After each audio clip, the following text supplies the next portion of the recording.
एक ऐसे भक्त की कथा श्रवण करने जा रहे हैं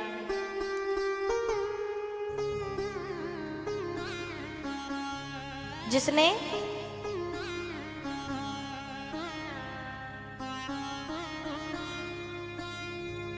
बिना भगवान को देखे ही भगवान को अपना मान लिया था।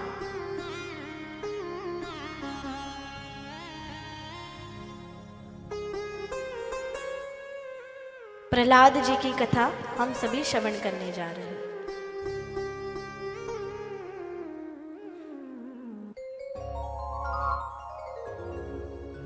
देखिए, कहा जाता है कोई कितना भी पापी क्यों ना हो, परंतु उस पापी के घर में भी एक संतान या एक व्यक्ति ऐसा होता है जो जिसके कर्म अच्छे होते हैं।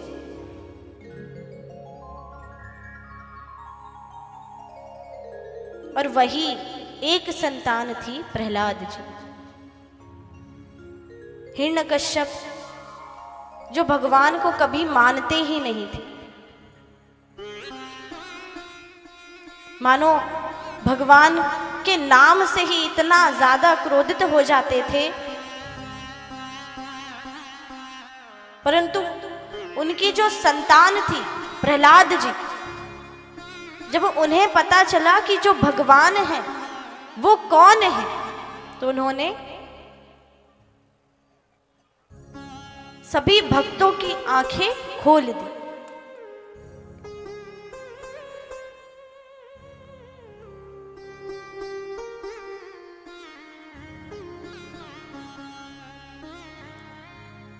देखिए, हिरण्यकश्यप भगवान से इतना ज्यादा क्रोध इसलिए करते थे क्योंकि हिरण्याक्ष का उद्धार भगवान ने किया था और हिरण्याक्ष हिरण्यकश्यप का ही भाई था। और कहा जाए तो ये जो हिरण्याक्ष है और हिरण्यकश्यप है, ये दोनों ही भगवान के द्वारपाल हैं। एक बार कुछ ऋषि वैकुंठ भगवान विष्णु के दर्शन के लिए जा रहे थे। 6 दहली जैसे ही पार करी, 7वीं दहली पर खड़े थे जय और विजय, जिन्होंने ऋषियों का वहीं पर रोक दिया, कहा कि आप अंदर प्रवेश नहीं कर सकते। तो उन ऋषि ने क्रोध में आकर के उन्हें श्राप दिया कि जिनके यहां आने से आप हमें मना कर रहे हैं वही आपका उद्धार करेंगे। जब श्राप मिला तो भगवान स्वयं ही प्रकट हो गए। भगवान ने कहा कि ये मेरे ही द्वारपाल हैं और मेरी ही आज्ञा का पालन कर रहे हैं। अगर श्राप इन्हें मिला है तो आधा हकदार मैं भी हूं, इसलिए मैं स्वयं ही आकर इनका उद्धार करूंगा। तब कश्यप जी की पत्नी के गर्भ से हिरण्याक्ष और हिरण्यकश्यप का जन्म हुआ। जब जन्म हुआ तो संध्या के समय षष्ठी की, संध्या के समय षष्ठी की तो दैत्यों के भांति ये दोनों जन्म लिए, जिसमें हिरण्याक्ष का उद्धार भगवान बारहा ने किया। अब कथा आती है हिरण्यकश्यप की। एक बार की बात है, हिरण्यकश्यप अपनी पत्नी से कहकर जंगल की ओर गए कि मैं तपस्या के लिए जंगल की ओर जा रहा हूं, वन में जा रहा हूं, ना जाने कब लौटूंगा। और ये कहकर हिरण्यकश्यप निकल गए। अब जब निकल गया तो एक पेड़ के नीचे, वृक्ष के नीचे हिरण्यकश्यप बैठ गया। तपस्या करना प्रारंभ किया तो पेड़ पर एक तोता बैठा था जो नारायण नारायण नारायण नाम बार बार पुकार रहा था। हिरण्यकश्यप तपस्या में लीन हो ही नहीं पा रहे थे, तो उठ करके पुनः महल की ओर आ गए। अब पत्नी ने पूछा कि अभी आप तो अभी गए थे, अभी वापस आ गए, कह के गए थे कि पता नहीं कब वापस आऊंगा, ऐसा क्या हो गया? तो हिरण्यकश्यप ने कहा कि मैं जैसे ही तपस्या करने वन में जाकर के बैठा तो एक पेड़ पर तोता बार बार नारायण नारायण नाम पुकार रहा था, इसलिए मैं वहां से चला आया।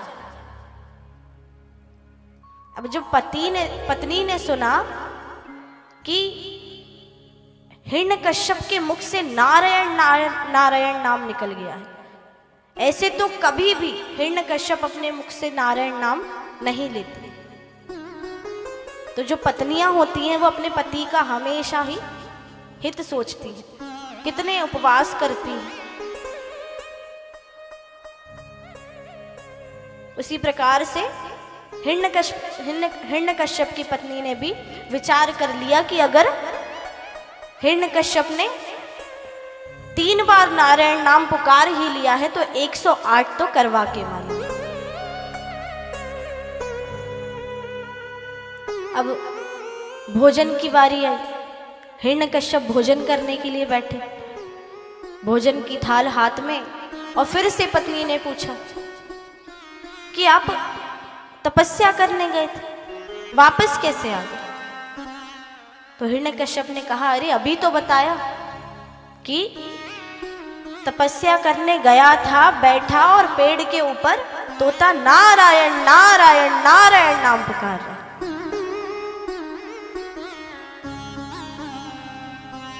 अब ऐसा 105 बार मुख से नारायण नाम जपवा दिया, बचे 3 बार। तो जाकर प्रहलाद जी से कहा कि जाओ और अपने पिताजी से जाकर पूछो कि पिताजी आप जंगल गए थे तपस्या करने के लिए, वापस कैसे आ गए?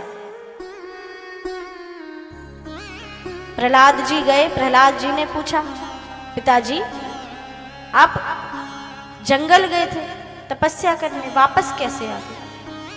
बड़े ही क्रोध में हिरण्यकश्यप ने कहा कि अरे अभी तुम्हारी माता ना जाने कितनी बार पूछ चुकी है, अब पुनः तुम मुझसे आकर पूछ रहे हो।